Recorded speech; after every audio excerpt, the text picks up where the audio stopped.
Welcome to today's episode on the Sing to Thrive podcast. We are so excited to introduce Selina Tannenberg and her pet dragon, Sk'on. Selina is an Australian voice physiotherapist and a singer. She believes singers are vocal athletes and is on a mission to teach singers to use sports science to optimize the non-vocal technique aspects of their voice in order to augment vocal technique, enhance vocal efficiency, and unlock total vocal freedom. Wow. We're so excited to have you here today, Selina. Welcome. Thank you so much. I am so thrilled to be on your podcast today. Thank you very much for having me. Oh, you're so welcome. So just to start off, can you tell us a bit about your story and how you merged physiotherapy with singing and how you got into that? It's got a bit of a story behind it. It actually started many more years ago when I did pole dancing. So it was like a work outing thing. We went all as a group to go pole dancing, not far from here. And I loved it. Like, it's so fun and it makes you so strong, and the confidence you get from it. And I have seen so many women learn to love their bodies, come out of their shell and just like glow. So that was a really brilliant time. And when I first went, I didn't want to think about work. It's my playtime, right? So I left my physio hat at the door. But then once you start making friends, you can't really hide it from people that you're a physio. So it got out. So then naturally people would come and ask me about how to stretch this, I've got pain, what to do, things like that. That's also when I got interested in flexibility training, because with pole dancing, the more flexible you are, the more fun tricks you can do. So that's a whole other story for next time. And yeah, so I started writing a blog called the Pole Physio blog, and I talk about pole dancing injury prevention, things like that. But then I opened my own clinic, and that's just wasn't a priority. And eventually, from being a businesswoman, as I'm sure you two ladies would relate, like, you need to have something for yourself. So I started singing lessons, and that was my me time thing. And then, as these things goes, once you start doing something, your brain just picks out what's related in the environment. And then I saw in my Physio magazine that there's something called vocal unloading, that you learn to treat the voice. I was like, what? I'm there, right? The first chance I got, I went to Melbourne and trained with Annie. And on the way back that trip, that first time, I just thought, I've got to do something about this. You know, I love singing, I love physio. I did it before with pole physio. Therefore, now the natural thing for me was voice physio. And that's how it all started. And that's awesome. By the pole dancing. I love it. Yeah. So good. Amazing. So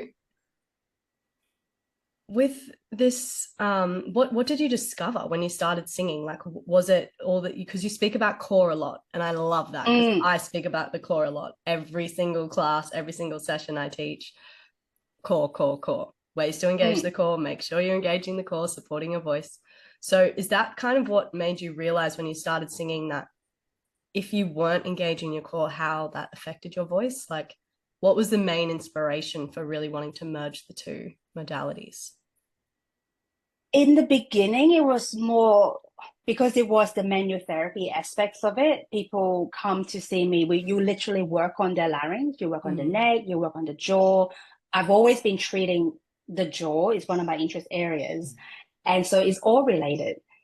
And seeing someone's hearing their voice change in front of you, even though I'm not a vocal coach, I'm not a speech pathologist, but even my sort of more amateur ears can hear someone's voice just change, and the happiness on their face, the surprise, like, wow, all of a sudden it's so free. And a lot of times people don't realize they have tension until that is removed. And so that was a very powerful thing. And because even as physios, if you ask 10 physios that you see, you probably have 10 of them telling you, I have not heard of voice physio vocal unloading.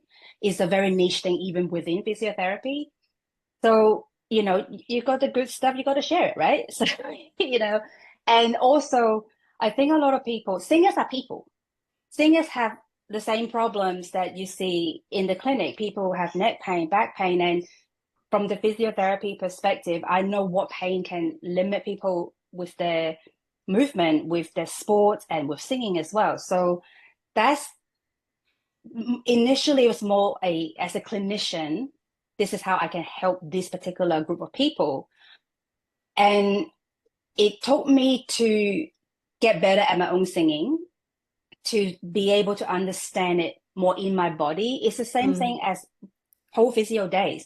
One of the things that I heard a lot was, I'm so glad I found you because I don't have to draw stick figures. My physio, they used to tell me to stop because it hurts. Like if you're going to be using a metal pole as your apparatus, there is going to be pain. You know, you wrap yourself around it, you will get bruises. As a part of it is the nature of the activity. So when you have a first person understanding of anything, you get better insights of what it takes to do this thing well and what problems people are likely to have and how can you best help them. Absolutely. And that's exactly how I evolved. Yay. Because I was singing, and well, actually when I first started singing, I was having a lot of voice problems and I didn't have great technique. And I had a lot of fear going on. So that was already contracting the body. And I had a lot of childhood anger sitting in the jaw and that. So there was like stuff coming from all angles. But when I started teaching, because through my whole singing career, I ended up getting nodules and I had laser surgery. I had to recover from that. But then I learned it was my speaking voice that caused me more problems than my singing voice, because I would speak like this. Can you hear my voice is landing in my throat now? And it's different, it's huskier, it's deeper. But you have to place your voice right up into the chamber of the head. And for singing or speaking, for you to be heard, if it goes up into this resonating chamber, and you're really anchoring through the core, you can get a louder sound. But when I started teaching, I began noticing what I was doing in my body, and when things really worked, that was good. Oh, that felt free. That's good. Oh, I was pressing through the balls of my feet. I was unlocking my knees. I was breathing down into my belly while it was soft. I wasn't tense while I was breathing in. You know, I was anchoring and projecting the voice up through the body while I did this, and relaxing my upper body because it's the pathway. And you know, there was 8 things that I sort of came up with that were simple, but if I applied them, they just made such a difference to my tone and my power. Like I can power my voice because I teach a lot and I've got a lot of people in one room. And one thing I did want you to talk about today was you've got a great little set of videos on your website, and you're talking about overuse and the capacity. Vocal load management as well. Vocal load, yes. Vocal capacity, yeah, let's dive in. I need to hear this. Yeah, that's something that I feel like is really important, especially for teachers. I don't think it matters whether you're a singer or not. Like if you're using your voice a lot to teach, you need to know how to look after it, because so many people I know lose their voice but they're not placing their voice correctly.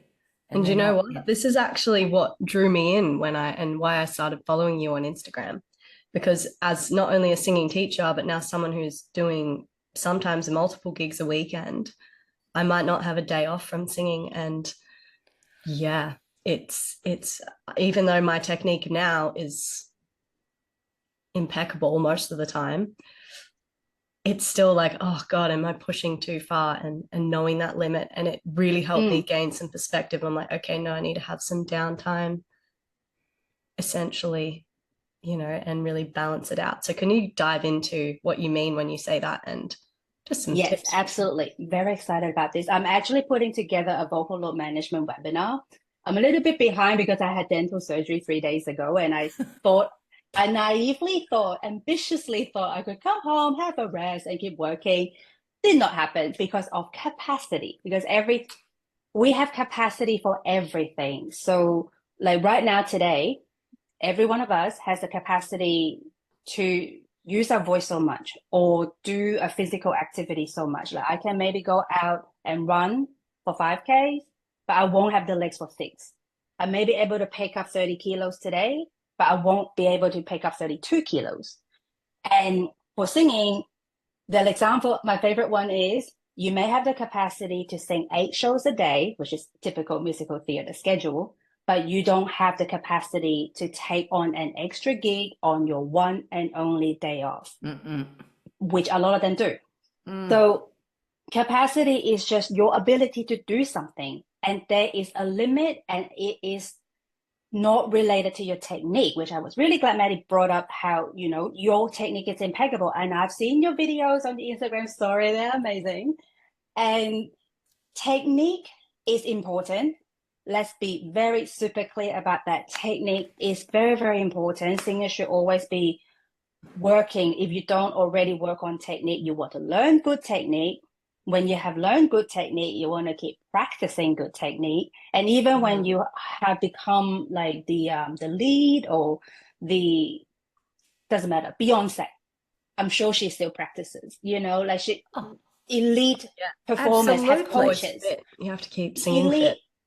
Yeah. So you got to be performance fit. So even the elite people have vocal coaches and they tour with them.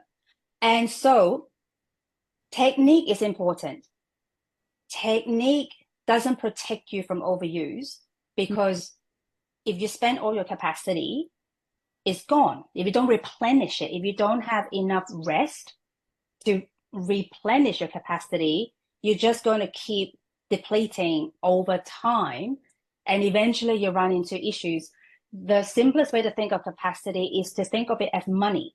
You can have a lot of technique, like you have a lot of money, you can still spend it all if you care to. Like, it's still spend it all, you will still end up in debt.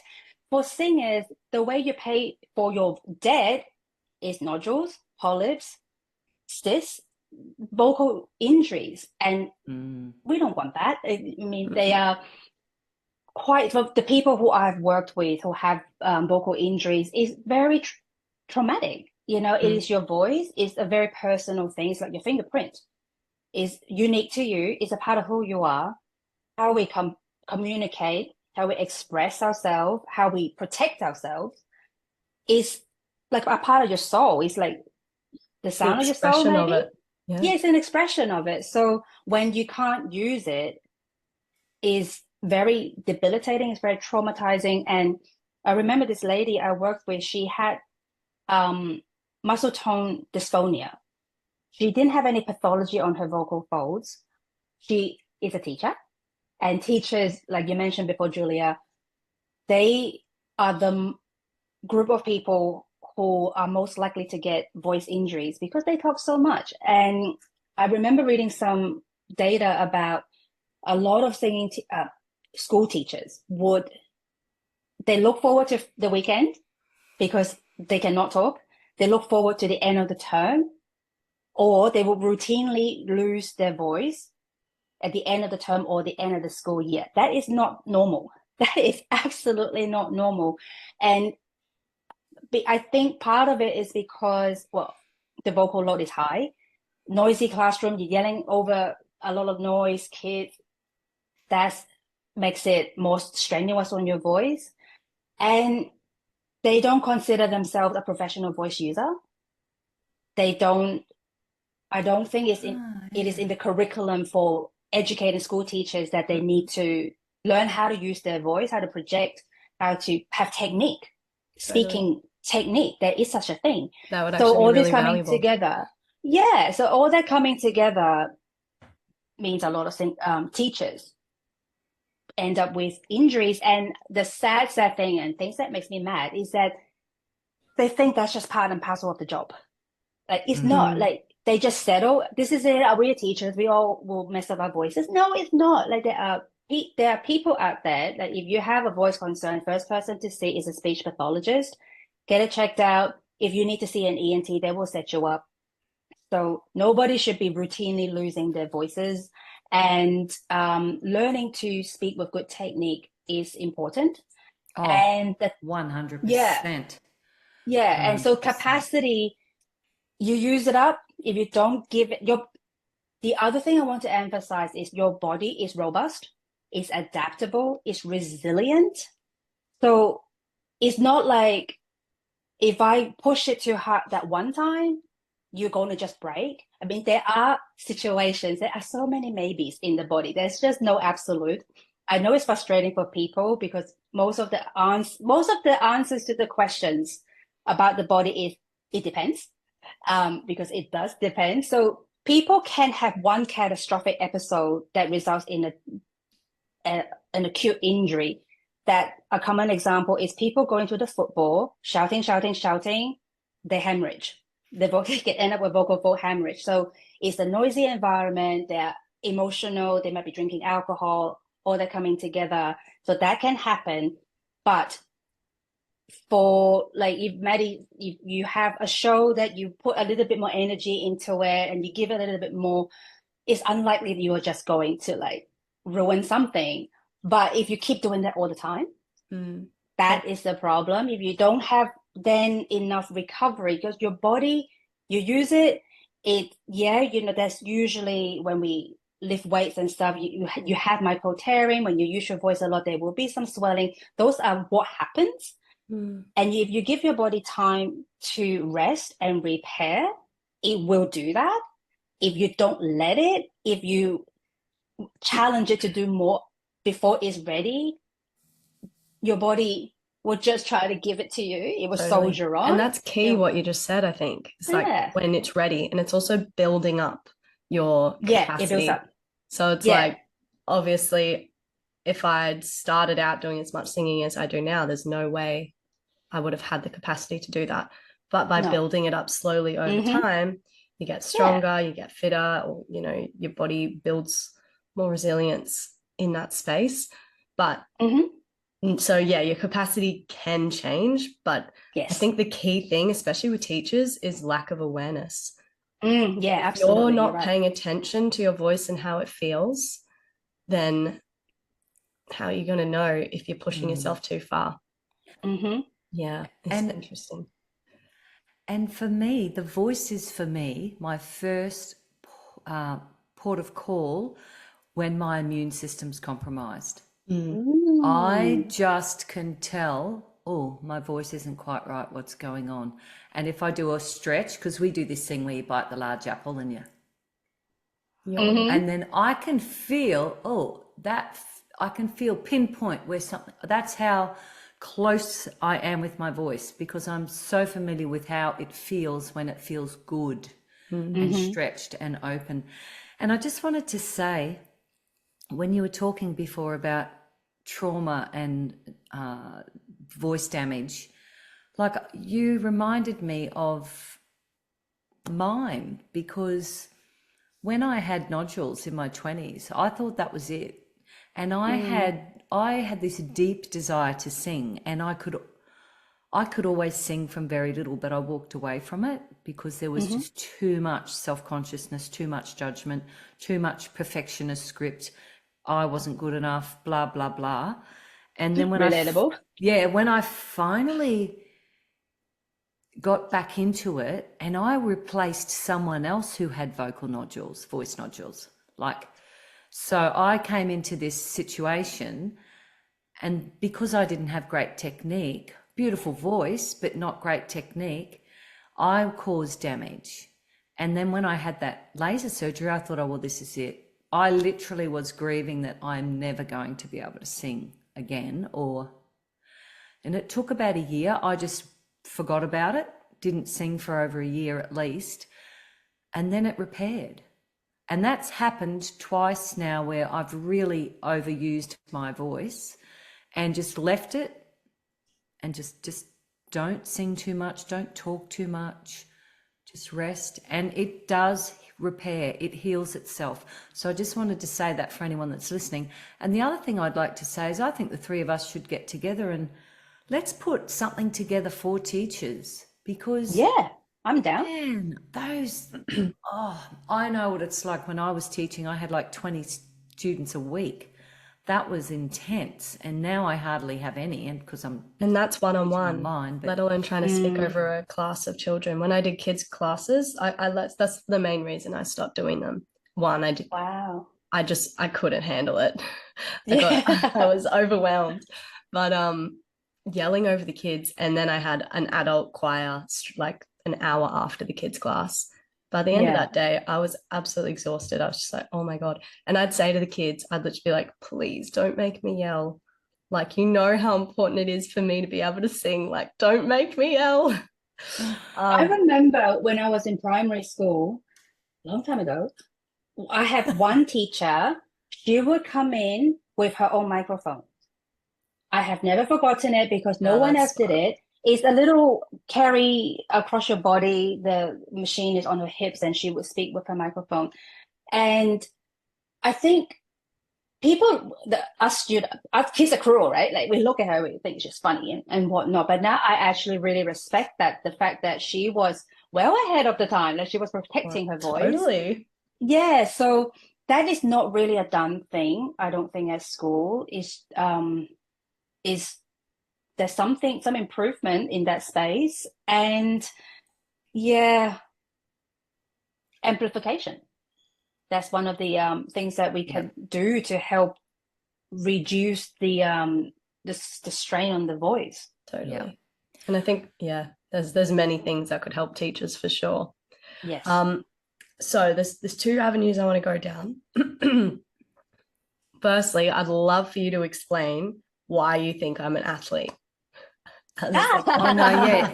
You have to be singing. Yeah, you have to be singing fit, don't you? Absolutely. I just felt so validated when I saw your post saying that, singers are like athletes. And I was like, do you know what? I am. I'm on stage for 3 hours dancing and singing, belting at the highest of my range. Tina Turner, Aretha Franklin, you name it, I'm singing it. And it's hard work.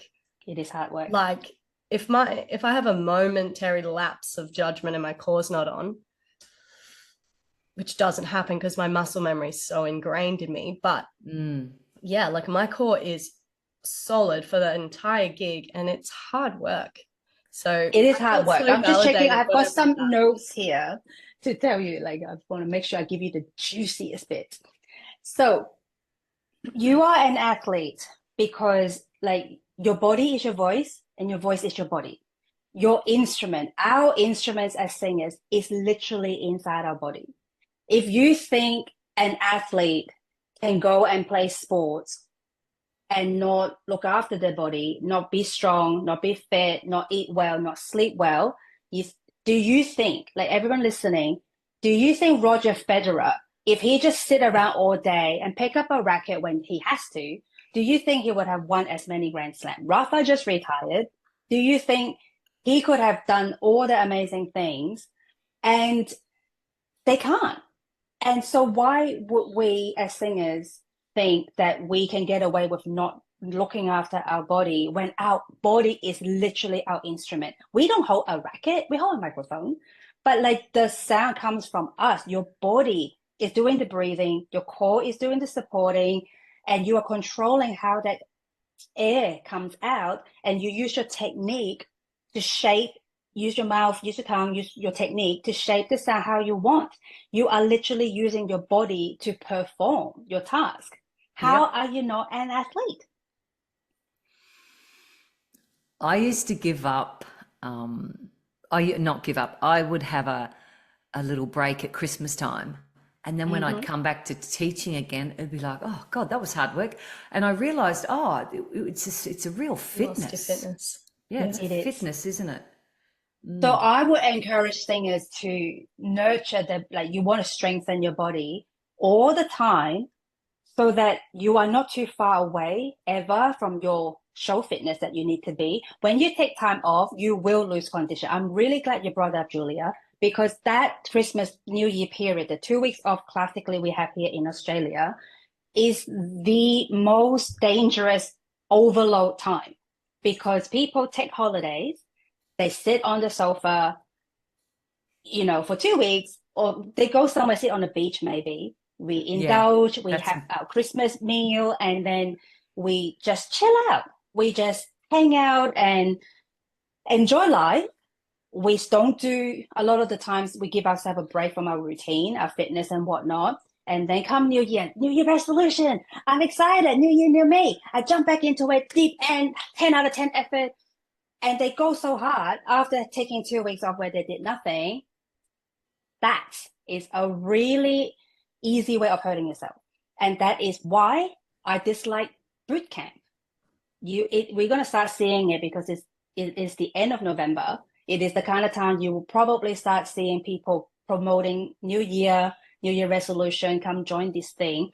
And boot camp is evil in my view because they typically target people who are unfit, out of condition, don't have a movement habit. And then they typically also throw them into the deep end, make them do a lot of high intensity stuff every day because they want to build your habit, which is valid, but it's a really irresponsible way of going about it. Like you're doing too much too soon after doing too little for too long is a very unfriendly way of treating your body, and is a very easy way of getting yourself into the overuse injury category. And that is very commonly seen 2 weeks, 3 weeks into the new year. People who join this boot camp, they start to have a sore knee, their back is sore. They start to fail I'm putting it in air quotes for those listening. They start to fail their New Year resolution. They think they have failed. They think that they are the reason why they have failed. They think they're not worthy. They doubt themselves. They start to not love themselves anymore. But it's the strategy that you had the motivation. You are worthy. Everybody is worthy, but you went about it in a really inefficient, unfriendly way. The strategy failed you. You did not fail. So the 2 weeks of Christmas time is it can be very problematic. And the thing to do is to make sure you rest, yes. But if you keep maintaining some activity, if you do about 80% of what you normally do, it should take you only about 2 weeks to build it back up, roughly. Oh, okay. That's why I love Pilates, though. Low impact. Yeah. High results, low impact. Love it. Pilates is great. And so what about, I saw on your website, breath management essentials, and I loved that. So do you want to go through those 5? Like there's a strong body, good cardiovascular fitness, good respiratory endurance, which is a big one, good spine and rib cage mobility. I got a story about that. And efficient, well-coordinated breathing. So let's talk about that. Really glad you read it out because I don't remember what I put on my website. Know, right? So breath management. So it's how efficiently you can inhale and how well you can manage your exhale. So the inhale, I think people talk about breath support, breath management. It starts with the inhale. You need to make sure you set yourself up for success. If you can't even get the right volume that you want to get in easily, efficiently, what chance do you have to expel that volume of air? You got to start good. So the mobility of your spine and your rib cage is important because being able to get air inside your lungs is a manner of your rib cage lifting, expanding. It is a change in dimension that creates a change in pressure that pulls the air in. So if you have stiff, rigid ribs and your rib cage, is like a bit reluctant to open and lift, it's going to make it move less, and it will require more effort to move the same amount as if they were not stiff. So mobility is important for efficiency. And you also want to make sure your intercostal muscles are strong, that they are the ones that lift and lower your rib cage. And you also need to make sure you train them specifically to inhale the way you want. So let's get a bit nerdy here. In your muscles, you have different muscle fibers. Broadly, fast twitch fibers, slow twitch fibers. Fast twitch are the ones that are good at generating a lot of force in a very short period of time. The slow twitch are the ones that are your endurance, long distance kind of muscle fiber. They can generate good force too, but they are more fatigue resistant. The fast twitch muscle fibers, they go hard, but they fatigue fast.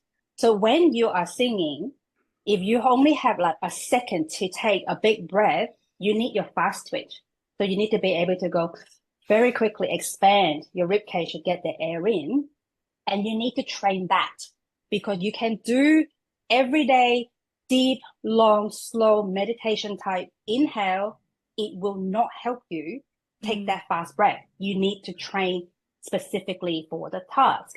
And so a good way of making sure your intercostals can do all that is to do cardio. You've got to have fitness.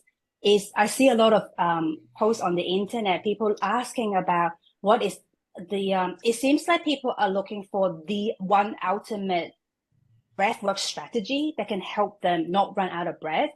Yes, there is one, is for getting fit. You need to have fitness. That is where your air is. Like, you need to have cardiovascular fitness to be able to manage that kind of breathing demand. And so that's that. What else did I put on my list? You got to have a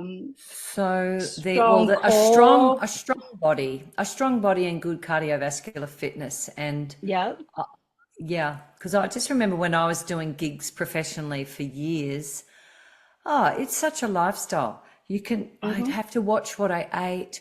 I had to really look after myself, and getting fit, because I got fitter as I went along, everything got easier. So touch on that for us, because I know how important this is, and so does Maddy. I've gotten a lot more fit this year, just from. You have to be. I've seen your videos. Like, you work hard though. You sing hard songs, and you work hard, and they are not short gigs. No, and like that's why as I brought up Pilates before, it's been a game changer this year. Because my singing's always been I've been fit for a long time with my singing, but I slacked off with physical exercise for a long time, and because I sing every day teaching, it helps maintain that fitness. But then when I started doing gigs, I'd have a stitch mid song, and I'm like, oh my Lord, I'm not fit enough to be up here. And so I started doing Pilates with skipping or any other kind of cardio nearly every day, and then combining that with strength training. Within a month, I felt by the end of the gig, it was so easy. So easy in comparison to just a few weeks before. All the things. Where I'm like, oh God, where I was like dead by the end. Whereas strength training is so important. Strength makes such a big difference. It's not just for singing. The thing is, there is a mountain of evidence on the physical benefits, the lots of different benefits of physical exercises. It helps you with your cardiovascular. It helps you live longer, live better is the gist of it. It helps you with your stress management. It helps you with digestion. It helps you with your bones and keeping your bones and joints strong. And it helps you with your what else? I've got a list. I thought I was able to rattle that off, but it's good for everything. It helps you sleep better, helps you manage your stress, and it helps you keep living at the with the finesse, with the kind of zest that you want in life, that you're not just withering away. One thing I have an issue, a bone I have to pick with society, is that people think just for one, because like a lot of people, they are a bit shocked when they find out how old I am, and they would then inadvertently follow up by, wow, like I'm 48 right now. And they would be like, wow, you look good for insert age. And I thought, I know you mean it as a compliment, right? Like, they mean well. But if I look good for X age, what did you think X age should look then? Yeah. Am I supposed to be more gray, more hunched, more like, wither and weak and frail? So society's mindset about what aging looks like is stuck in the 1800s. Like if a 48-year-old back in that time is probably the oldest in a family. If you were very lucky, you lived to that. Most people don't live past 40 back in that time. But like if this is 20, almost 25, we have the technology, the science, the medicine. People are living till the 80s. So why would you write someone off because they're in their 40s? I've got quite a lot more years to go. But it's also like, what's your quality of life? Yeah, so many people can live so much longer now. Yeah. But so many of them age so early and then they just drift at the end. It is a physiological normal that your body starts to decline about 30, 35. Yes. Like we lose muscle mass as we get older. Yes. But if you keep strengthening, that's why strength training is so important, especially for women. I'm a woman of a certain age now, perimenopause, this kind of the era that you want to make sure you develop the habit. It's far easier to keep what you have than try to catch up. And you know how on the internet you always see videos of the super nanny, the super grandma in the gym lifting weights, and people are like, wow, amazing, I'm 25, I can't do that. I want to be like you when I'm older. And I want to challenge people to start shifting their mindset that what they do is actually normal. They are only showing us what human potential is. They are not the exception. They are actually the norm. And if you can't do that, and you're 50 years younger than they are, then there's something you really need to think about changing in your lifestyle to give yourself that same future that you admire so much. Yeah. And a huge part of that, of course, too, is our belief systems, because that literally rules the body.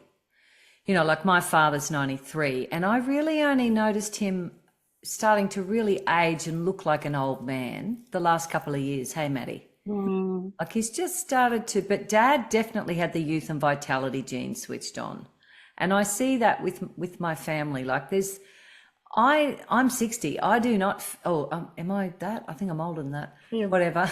About to be 61. Soon. It's all the same. Soon, yeah. But and I definitely have noticed this past year, I'm not doing as much physical fitness and strength work, and I need to.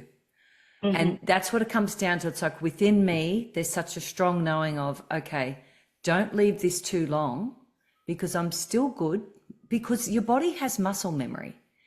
And I was very fit in my teens and in my 20s and 30s, but if you let that go for too long, then it takes so much longer to get it back. But it's also the same with anything like in the brain. If you don't lose it, Yeah, if you don't use it, you lose it. If you don't use it, you lose it. Yeah. And I like to say if you don't use it, you don't get to keep it. Because especially for movement, because if you look at a little kid, you know, there's always photos on the internet, little kids falling asleep with their bum up over their heads and feet over their shoulders, or in all sorts of weird and awkward shape. And people are like, how is that comfortable? And kids can do, you know, little babies, they can suck their toes and they can do really flexible things. And that is because that baby hasn't unlearned movement. Children go and play. Play encourages all your motor skills. It keeps you strong. You get variety of movement is a really important thing. And they have all that until they get put in a classroom and that you're not allowed to even, you know, stretch your face. You're not even allowed to go pee when you have to go pee. You know, that's like school is important. Education, I have the privilege of having a very nice education. I understand, I appreciate education. I am all for it. But then there's a lot of rigidity in the education system that you must just sit here. Yeah, I think that's got to change. And I really think we're birthing a new paradigm right now. There's so many parents homeschooling, and it's so essential. And I put Madeline and Joel through the Steiner system, and that was a lot more flexible. And, you know, and they got to school and they could run around in bare feet, and they had to wear their little felt slippers in the classroom, and beautiful timber, and they were just like little hobbit homes, these classrooms. What is that system? I've not heard of it before. Rudolf Steiner? Rudolf Steiner School. Yeah, he's an amazing He was a philosopher. An amazing And human being. yeah. I remember seeing something on the news maybe last year. There is I can't remember whether it was a school or kindy, that there's no classroom, that they're outside. Oh, It's somewhere cool. in Australia, I think it was. There's a And lot around this area where I am in Byron Bay. And here. yeah, they're more progressive with that kind of with Yeah. those things. Yeah, so when then you think about it, a kid get put in a classroom, then they end up in an office and they sit for the commute, they sit in the little cubicle, they go home and in the commute still sitting, and then they go home, sit in front of Netflix these days. And what variety do you have? Like unless you physically go somewhere and make sure that you do activity, nurture your movement, make sure you stay limber and strong, that's why you lose it. You had it. Most people, especially in Australia, if you go through school, you have to do PE and all that stuff. We love sports in this country, so you likely have done sports. And if you stop, you start lose all the good stuff that you've actually but it's also gained like when you were what little. you were saying before. It's like building capacity. Mm. Also, you do what? Maybe 1 or 2 PE lessons a week. And you might do theory for one of those. And then 1 practical PE lesson, or like, I mean, generally I know in this area, because I teach a lot of kids, there's like, at the moment they're all doing swimming and it's every day, which is awesome. But like usually throughout the year is like 2 hours on a Wednesday afternoon or whatever day of the week that school does it. And it's like, what, maybe volleyball, maybe it changes because you're learning all the different sports, and it's not always like that hard. I remember sitting around in PE all the time. I'd just sit on the sideline sometimes, and I was fit. I did after school activities. I did circus 2 days a week, and I did soccer and gymnastics, and then later on to cheerleading and dancing after school. But yeah, I don't remember it being hard. And if that's your only form of physical activity as a kid and as a teenager, it's just not enough. No, so it's not. Yeah. Let's talk about, so for anybody that is an up and coming, wants to be a professional musician, because it's a big deal. Like it's a whole lifestyle change when you're, you don't go out with your friends, you go and do a gig. I did it for, 12 years or something crazy for a while. And I went actually, and when I had the kids, then I did it for a little bit longer, and then I gave it up, and that's when I started the singing and healing school. But for anyone that is wanting to get better at their singing, I'd like to hear what your advice for that.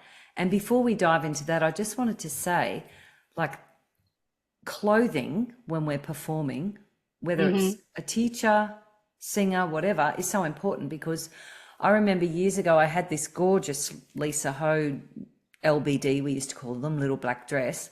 Yes. I was performing on stage. I had to literally unzip the back of it because I couldn't expand my diaphragm. My whole rib cage was just contracted. And I was just thinking then, wow, there's so many women out there that wear bras that would be really causing pressure here. So I wanted you to touch on that, as well as just let's talk about what advice we can give people that are wanting to become better, male or female, at singing and preparing themselves to be, full-time musicians. Cool. Well, I want to share a story that when I was a physio for some musical theater shows a long time ago, and their costume do cause problems, like corsets causing pain, and you can't breathe, like you said, exactly the same problem. You can't inhale properly, and the wigs, the headpieces, depending on what show you're doing, and giving people neck pain, and it also changes your alignment. It probably helps you because you have to be like quite stacked to not have that thing fall over. So yet they have to be things to take into consideration. If you have no option that you must wear a costume, you want to talk to the head of props to see what they can do for you. You need to advocate for yourself. That's probably one of the things. Like, I have a lot of trouble advocating for myself. I'm learning to do all that stuff. I know it's hard to say no, but if you don't pipe up for yourself, no one would. So it's a radical act of self-love to put your hand up and say, I need help. This is not working for me. And I think from what I can see also in the entertainment industry, there's a lot of women have a very hard time. And sometimes that leads them to not speak up because they don't want to cause problems and stuff. And the hell with all that. Like everyone, no one has, how do I put it without swearing? So but you need to advocate for yourself. You're worthy, you matter. And don't let anyone come and squish your light out. So that's one thing. Yeah, squish your diaphragm. Yeah. Well, in that, just as you were speaking that, I remember in my 20s, I was in a rock band, and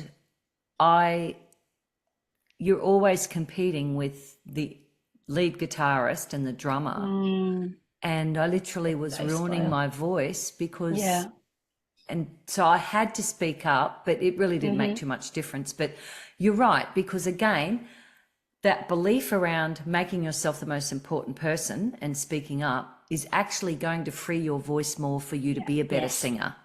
Totally. So that's important. Okay, so the next thing that you cannot out-sing a set of drums. You cannot out-sing the guitar with the amplification. You make friends with the sound guy and get them to turn your mic up. So but oh my God, the battles I go through with sound guys. Yeah. If they could just do their job properly, my life would be a lot easier. But competing with 9 other, like I'm in a 10-piece soul band, so it's a bit tricky. Got a trumpet in this ear and a blazing other singer in my other ear, and the drums right behind me. Great. I think that there's technique that you can learn. There's something to speak to a singing teacher about how to learn what loudness you are using by feel instead of because sometimes you really just can't 100%. I literally that's exactly what I did the couple of weekends ago. I couldn't hear my voice at all. Wow. But because I'm so in tune with how it feels and where I need to place my voice when I'm singing, I could feel myself doing that. And then I looked at a video and I was like, oh, that's in key. We're on. Yay. Awesome. I knew I was going by feel alone. It's like I turned my hearing inwards. And nice. Yeah, I'm assuming that's what you're talking about. That is one of the things I would say. You got to keep working on your technique. You got to have a teacher to guide you, because when you have someone, you have a good relationship, it's a safe space.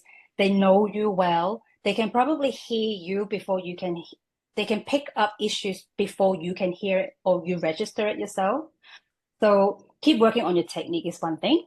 And I would just give you the rundown of how to become a vocal athlete. So firstly, like Julia said before, it starts with your belief. You got to believe that you are an athlete, because your belief is going to determine what thoughts you think. And the thoughts you think is going to determine how you feel about things.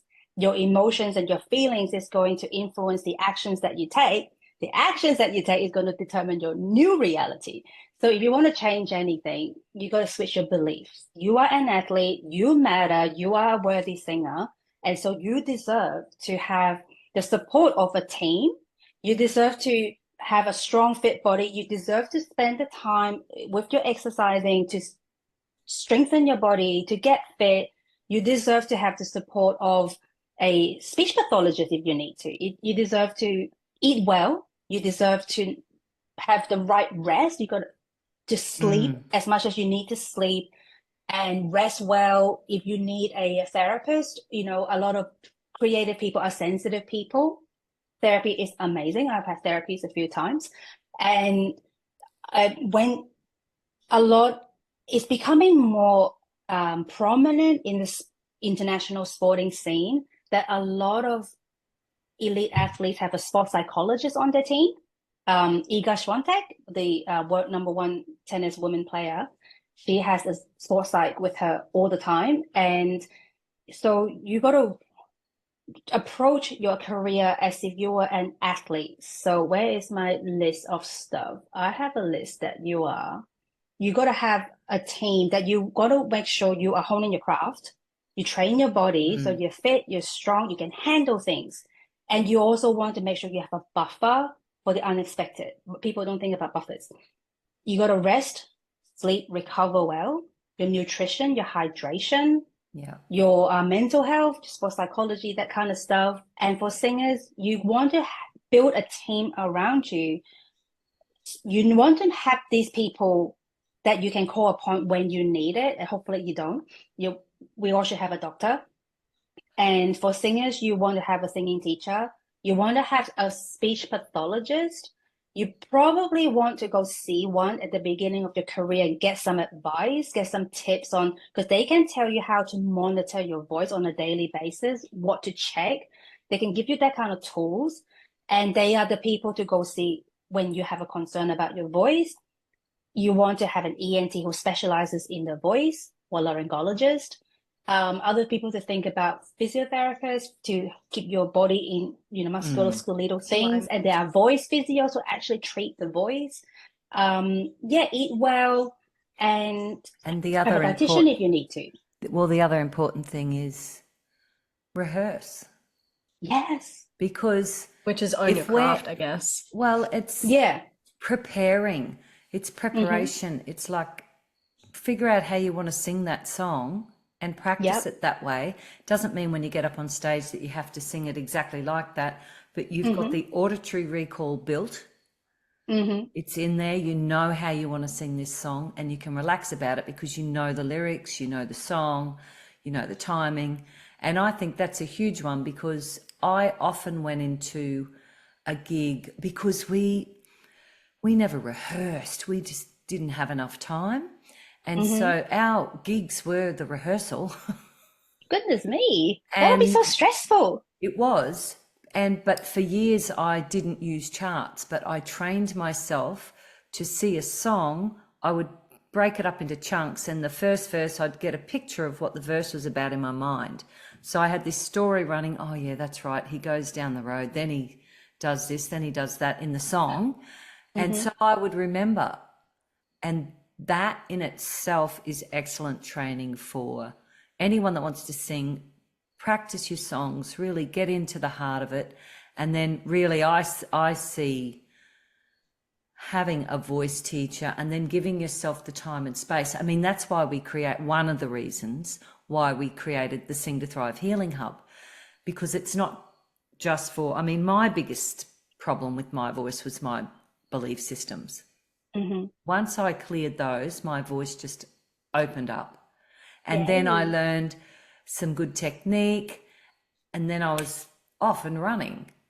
So what we've done in the hub is we've got lots of healing vocal activation activities you can do to really bring up and heal those limiting beliefs.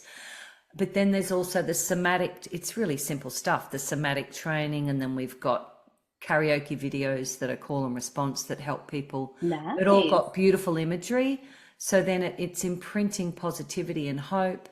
Oh, I love it. I think anyone that wants to really use their voice needs to fully activate it. And it is not just about becoming a great singer. You need a good mindset. You need to have a resilient mindset. You need to be able to, when you're on stage, and if you get triggered, like, because sometimes I've done gigs where there's just been, it's been mayhem, and you've got people yelling at you going, Jimmy Barnes. And I look at them like, do I look like Jimmy Barnes? Do I look like I can scream like Jimmy Barnes? And so you just need to, I think the emotional and the mental is so important, as well as the physical. And then there's the spiritual, because singing is a spiritual experience. It's totally that. It activates the heart.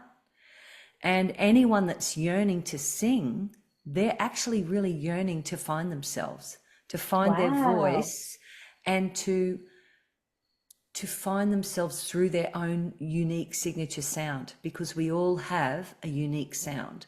It's part of our DNA. It's part of who we are. And those of us that yearn for that, that's really an important part of our growth as humans, to find our voice, because it affects then your health, your wealth, your happiness, everything. It's tied into everything, whether we speak up at work, whether we can ask for what we want, whether we can go in and just joke around, or whether we're, like you said before, sometimes we can be really serious.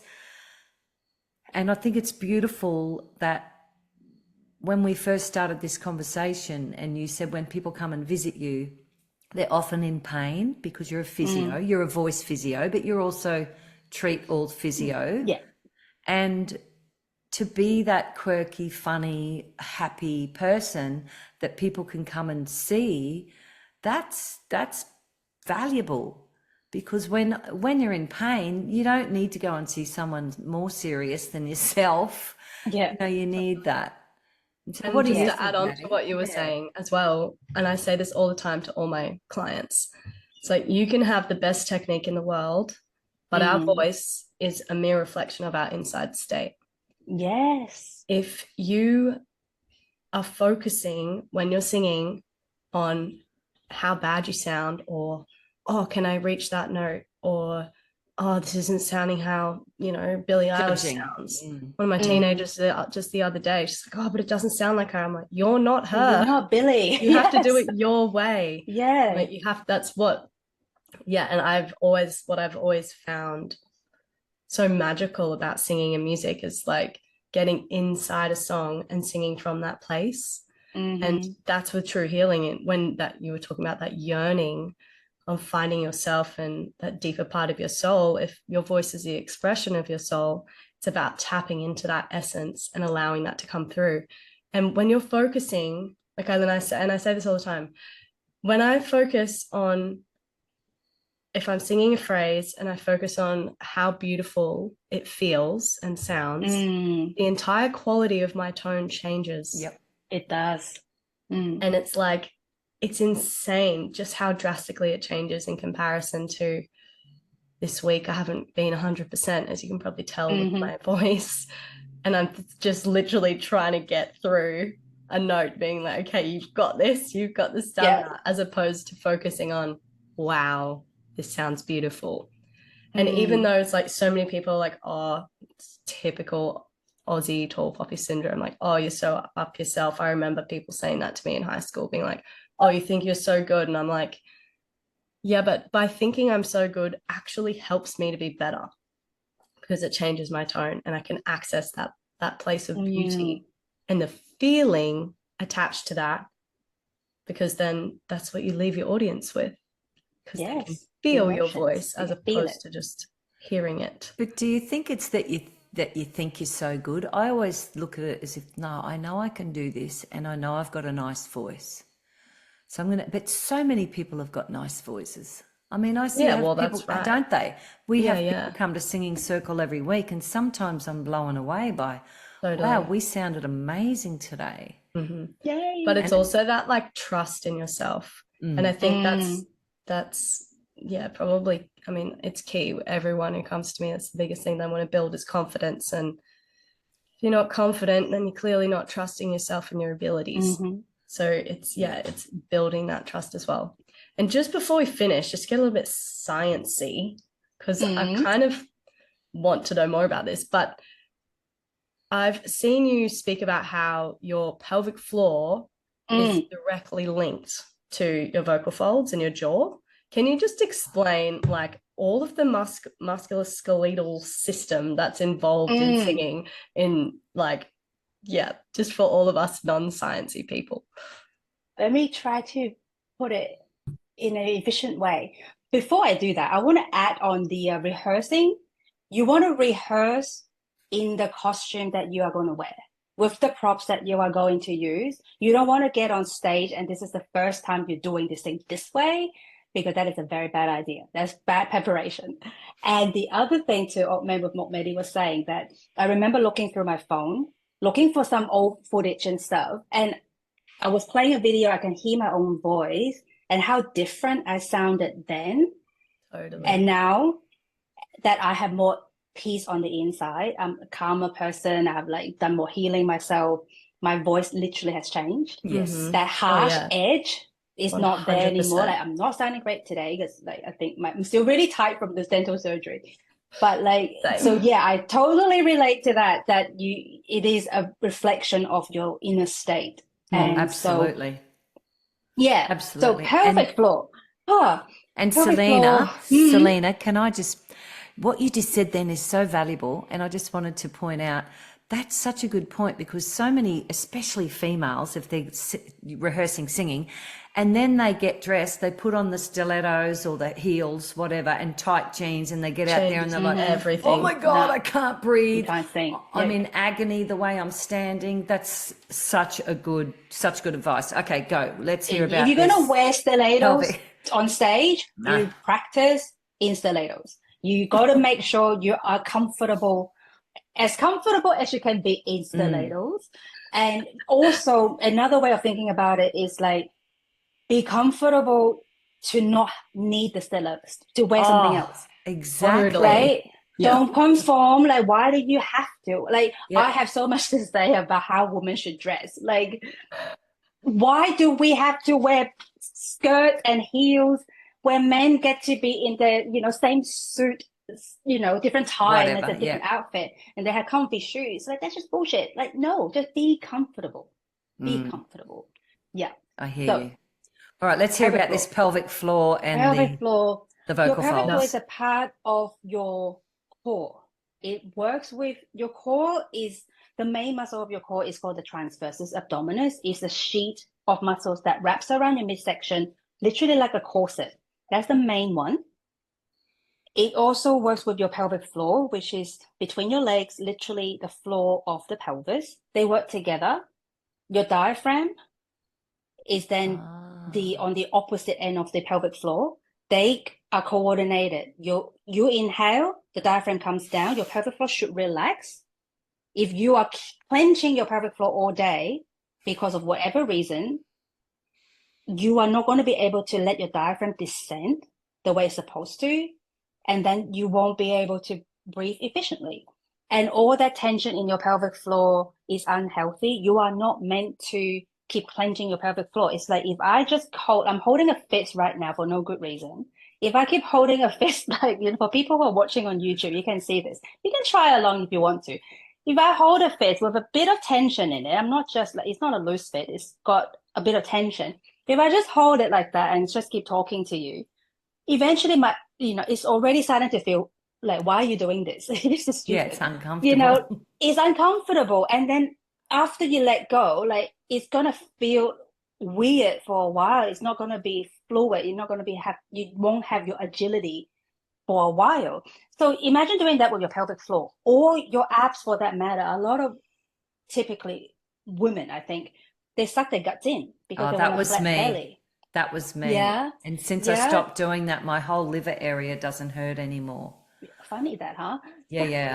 Yeah, so it's not functional. That your pelvic floor is meant to relax as you breathe in, and it will naturally lift as you breathe out. And so when you do an voluntary pelvic floor contraction, then you can like lift it even more, and that's part of your continence support. When you cough, sneeze, that's meant to happen. You can voluntarily contract your pelvic floor to make sure you don't leak. And so that's all part of your core, and your muscles have fascia connection. Fascia is a sheet of membranous connective tissues. The apologies to the non-meat eaters, but typically on a chicken breast, you will have a film of clingy tissues. That's fascia. It can be that thin, and it can also become really thick, like the chewy bits on meat. Yep. They are everywhere in the body, and you have fascia connection that goes from your pelvic floor all the way through hip flexors, your lung structures, through the larynx, into your jaw. So they're all really connected. My apologies. So if you next time think about clenching your jaws, you are probably also clenching your pelvic floor. If you catch yourself clenching your jaw and then you let it go, and then you think about your pelvic floor, say, oh, I didn't even realize I'm clenching it. So it's all connected. So, and does that cause shallow breathing? Is that one of the main reasons, like, not cause it, but like, is it kind of correlate?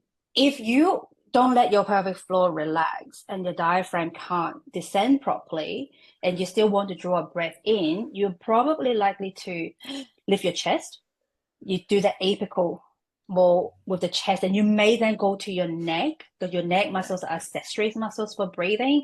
They can help you when you are desperate. They are not muscles to use on a regular day-to-day basis. They are expensive muscles in a way where most of the oxygen that you bring in with the help of the neck muscles goes to power the neck muscles, not to what you want to do.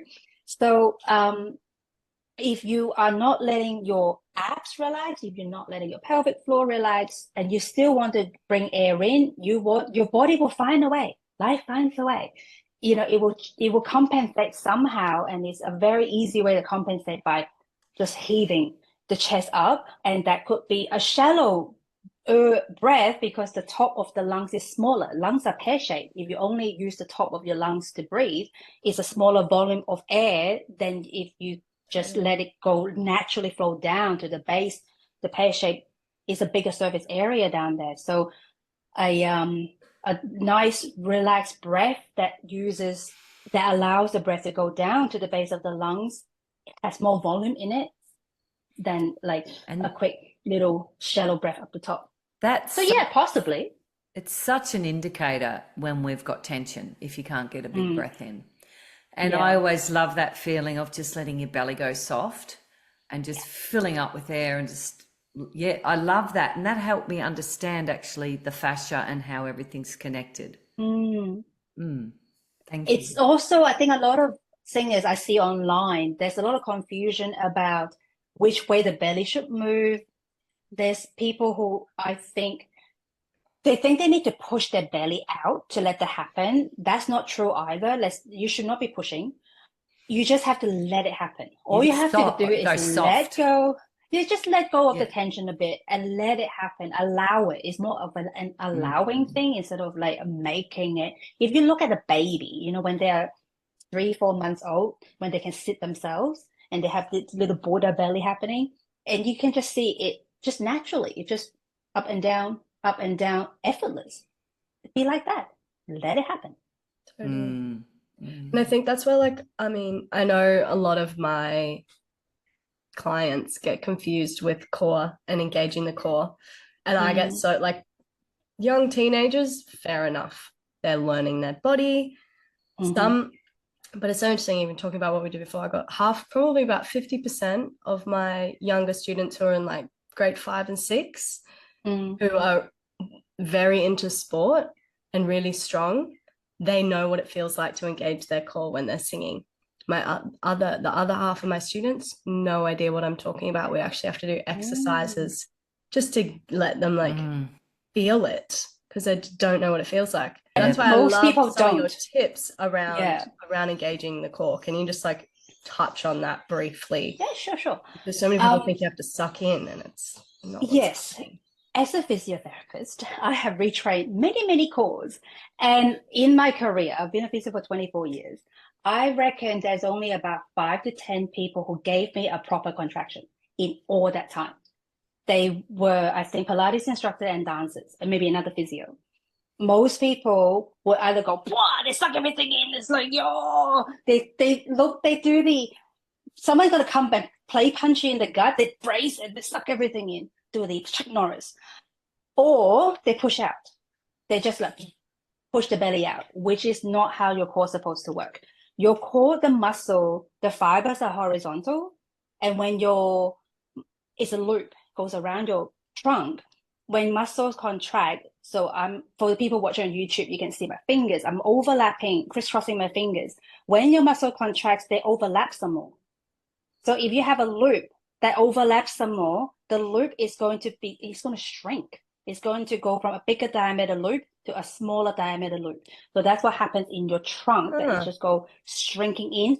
It's like cinching a corset ever so slightly. That's a core contraction, and it's the deepest layer of your abs. So there should not be a lot of visible pulling in. You should be able to, there may be some, you can see it, gentle pulling in. And if you want to put your fingers on your hip bones in the front blob, and you go horizontal about 2 centimeters, that's a little dip. When you do your core contraction correctly, you should feel tension underneath your fingertips.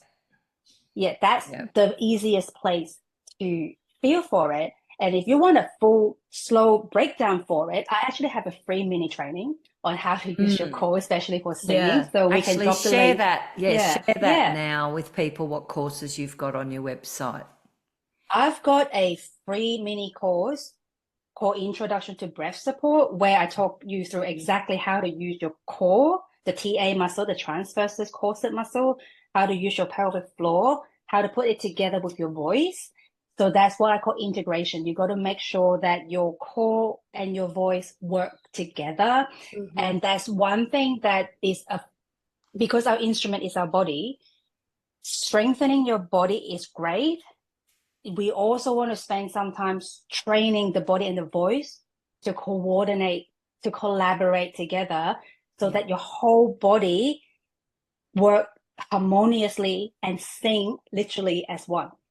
So that's the free mini course. It's on my website. If you go to movemedics.com.au, it's movemedics.com.au. There's a yellow button right on the top left. You can go through there. And if you go through the tab that says courses, it will take you there too. Yeah, that's fantastic. And I noticed you had, there's a couple of things on there, and people can watch that and listen to that to get clearer on just certain things that they need help with and support with. So totally. I actually did that free course for cool. Core support. Yeah, it was very valuable. It helped me see things in a different way, even though I was already knew what I was doing. It gave me a different vocabulary and a different visual, different perspective. Yeah. And even what you just did then is another one. I've never heard that before. The fingers over looping that. Like muscle fibers at the resting state, they're linked. They have cross links. When you contract and then you relax and you stretch them, they go a little. Yeah, nerdy stuff. So the most important thing for anyone that wants to become a better singer is really getting fit, strengthening the core, getting their muscles stronger, getting good technique, learning to breathe correctly, and that really relaxing and allowing the breath into the body, and then knowing how to engage and then deliver that without tension on the out breath. And just again, of course, how posture is so important with singing, and we do some somatic tips and techniques that we've got there. But why don't we just put something together anyway between the three of us? We'll do something again where we're actually doing a little workshop for people to help them to feel more confident with their voice, so they know what they're doing with their body, because like you said, the body is the instrument. Yeah. And everyone's got access to their voice 24/7, and it's their biggest ally. Our voice is one of the most potent healing tools we have access to. Absolutely. Yeah. So it's good to know how to use your voice and how to get stronger at that. And I just had I do these free 15-minute breakthrough coaching calls, and one of the women today said, I just want to get stronger with my singing. And I think, she'd be the perfect person for this. So anyone that wants to know more about that, we'll put Selina's information in the show notes. In the show notes. Thank you, Maddy. And any other information that we've got there about the Healing Hub and what we offer at Sing to Thrive. And is there anything else that you'd like to share before we finish up, Selina? I would probably just add to what you said before about posture, that is the access to the ideal. And also I encourage singers to be strong where they need to sing. If your character is hunched over, you want to be able to still tap into your core, tap into your technique where your character is. That I play piano, so I mostly would be sitting and playing. If you have a guitar, you want to make sure that you are strong and functional where you need to be. Totally. There was actually just recently a comment in one of the Facebook group that I'm in. Someone was talking about asking for examples of singers with good posture. And it was a very interesting conversation to see what other people say about it. And I was very happy to see a lot of singers, the singing teachers also said that it's not like the one posture is not like a bad posture. There's no bad posture. That's my take. There is no such thing as bad posture. There's only positions that you have capacity for or not.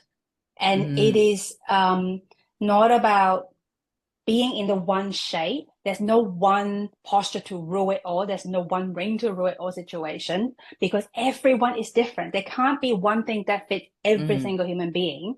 And it's the options. Like I want to be able to easily be nice and stacked in the ideal alignment if I want to, but if I want to be grooving, you know, I want to still be able to do it. I remember I went to see, I can't remember the show, but I went to see Katie Noonan, and she's an amazing singer. She is amazing. I've seen her rap as well. The first thing that struck me was I thought she was a more slouchy than I thought she would be. Yeah. But then she sang, she sang beautifully. And then there was a high note. And then I watched in real time, slow motion almost, that she just lined herself up. And that beautiful note just ping out effortlessly. Yeah. And she was back to her like groovy. So she had the access she needed when I needed, she tapped into it. Otherwise, she was just being her. And not everyone has that personality to be like, you know, bold upright, you know, hi, my name is Selina, I'm going to sing your song now. It's not about being rigid in your posture. It's about having fluidity as well, which is really important. Right. Which is part of the thematic techniques as well. It's about having that choreography. Movement. Engaging the core, always knees bent, just fluid movement. Yeah. And beautiful. Katie Noonan's amazing. Oh no, I love her voice. Madeline sang Katie Noonan's song for your one of her songs for HSC. Wow. Yeah. Oh yeah, it was excellent. Did it a cappella too, actually, which was interesting to see. And she also did the prayer with her father and her brother in Italian and English for her HSC. Oh, it was so impressive. Wow. It was really good. Good stuff. I want to watch that.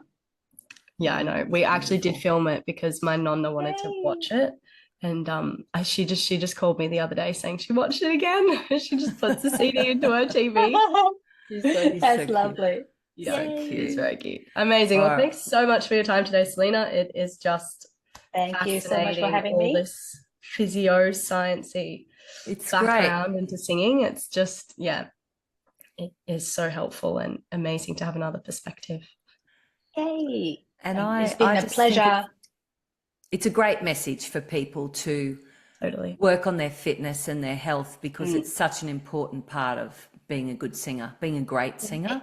And it just happens to be good for your health and your life. And quality of life. And it's more fun. Funny that. It's more fun. Funny that, right? Because our voice is a reflection of our inside state. So if our inside state's strong and healthy and vital, then our voice will be too. Yeah. Beautiful. Amazing. I love it. Well, thanks so much for your time, and I'm sure we'll speak again very soon. Thank you so much for having me. Thank you. Ciao.